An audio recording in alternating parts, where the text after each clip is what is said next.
game. Golf hasn't changed.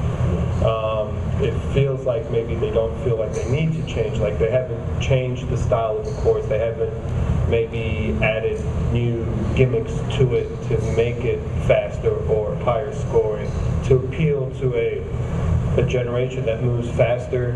And how do you start if you don't own clubs, if you don't know anybody who does? It's not something you just jump into and say, we'll give it a try, what the heck. Play regularly in the summer. I have a regular tee time, like at 5:45 in the morning. So I know it's ridiculous, but that's the only time you can get in golf for yourself with kids that are getting into, the age where they're constantly scheduled out during the day, and so you're shuttling and stuff like that. Experiment. Make it your motto day and night. Village Golf Club did indeed experiment over Labor Day weekend with innovative approaches to the game, such as 8-inch cups on a 12-hole layup. Jack Nicklaus's home club in Ohio wasn't afraid to give its members a change of pace. I had a blast. It was a lot of fun. We grind so hard to play golf, and it's the same thing all the time, and this was a great way to change it up, and we had fun. What was your first reaction when you saw the 8-inch cup? Better than looking at the small ones. Outside the box, you got to try new things to try to get more people playing the game. It's a unique and novel idea that should continue to be tried. The future can offer you infinite joy and merriment.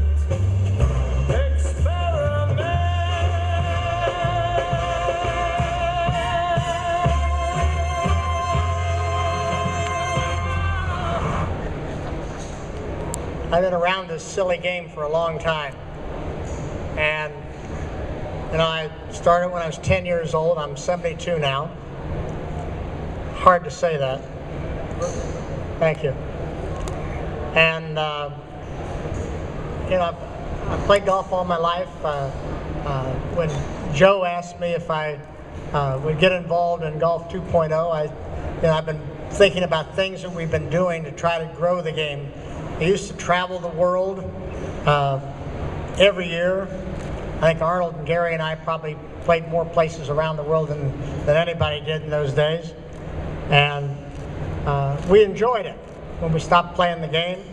I wanted to be part of the game as it grew around the world. And I care about the game. It's a game that's given me everything that I've had the opportunity to do in the game in life. And the Golf 2.0 is just not a Jack Nicklaus or a PGA initiative. This is a golf industry initiative, and it's something that needs to be thought about. These people back here weren't not telling the truth. They're telling you what they thought. I've been a traditionalist all my life, and people always say, the 4 1/4-inch hole and the golf club, and you're going to have a nice standard width fairway and all this kind of stuff, and you put the ball out and all that kind of thing. Well, we thought that we ought to try something a little different. We need to think out of the box. We have a golfing group at Muirfield Village that helps us guide the tournament, called our Captains Club. It includes PGA presidents, USGA presidents, captains of the R&A, secretary of the R&A, major championship winners, Arnold, Gary, Watson, Judy Rankin, people that are involved in the game of golf from all over the world. And they all came together and we started talking about what the problems are that we have in the game. What can we do about it? And I said, well, golf takes too long to play. Golf is too difficult, and it's too expensive. Those are our 3 major problems.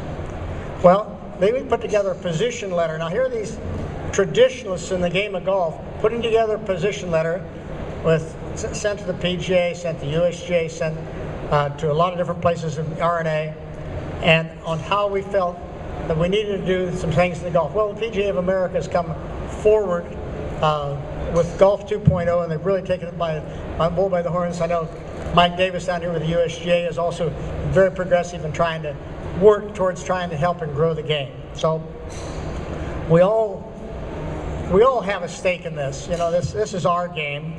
We're all a stakeholder, and whatever happens to the game, you know, it's going to be because of us, because of what we all out here want to do. It's our future. Each of us has a responsibility to say, okay, you know, I've played this game.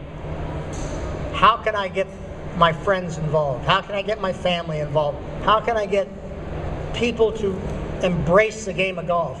You take young kids, you put them on a golf course today, with just this one kid was saying, I pretty wants to play this computer game.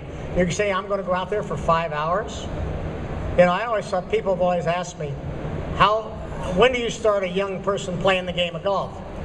My answer has always been, he says, when they can play 3 holes without chasing a frog. Okay, now what does that mean? That means their attention span's about 45 minutes. And so we've got to be able to do things where they can do it quickly. Do it fast, enjoy it, have fun. I mean, the 8-inch hole, it could be a 15-inch hole, it doesn't really make much difference what it is. But we've got to have someplace where kids and women, frankly, who are starting into the game, or even seniors who have lost maybe some of their skill, can get some enjoyment back into the game. We're not trying to change the game of golf. Golf's not going to change, but we need to broaden the game of golf. Broaden it in a way that we can get more enjoyment, bring more people in, and keep them in the game. We've lost, since 2006, we've lost 23% of the women in the game and 36% of the kids. That to me is an astonishing number. That many people have left the game of golf. Well, how do we get them back? How do we grow this game? How do we make it so that you know, people want to go play? People want to go out there and play. They want to bring their friends, and it's not, they're embarrassed to go out there. Three of my kids were golf professionals, and the other was a scratch player. They don't play golf anymore. And the reason they don't play golf anymore is they're going to the parks every Saturday and Sunday, or sometimes through the week, with their kids. I got 22 grandkids, so they got a lot of kids doing a lot of things. But they're playing soccer, they're playing lacrosse, they're playing flag football, they're playing tackle football, they're playing basketball, they're playing baseball, they're playing everything but golf. And why, when they go to these parks, why can't we have golf in these parks? Why can't you go there on Saturday morning and we have, you know, a golf league, just like they got a flag football league or a soccer league? No reason why. And this is the things we got to do. We're working and developing, you know, portable golf courses, basically synthetic greens, to be able to move in when they're not playing baseball. They can play golf in the baseball field, and when they're not playing soccer, they play golf on the soccer field. And they're trying to take it just in the general into a park. Have it to where you basically, like they started the game, put a hole in the ground and a flag and go play. It's educating people, getting them to understand what we're trying to do, what we're trying to grow the game, how we're trying to do it. And we got to bring them into the game, but we got to bring them into the game having fun. We don't want to bring them in and lose them right away.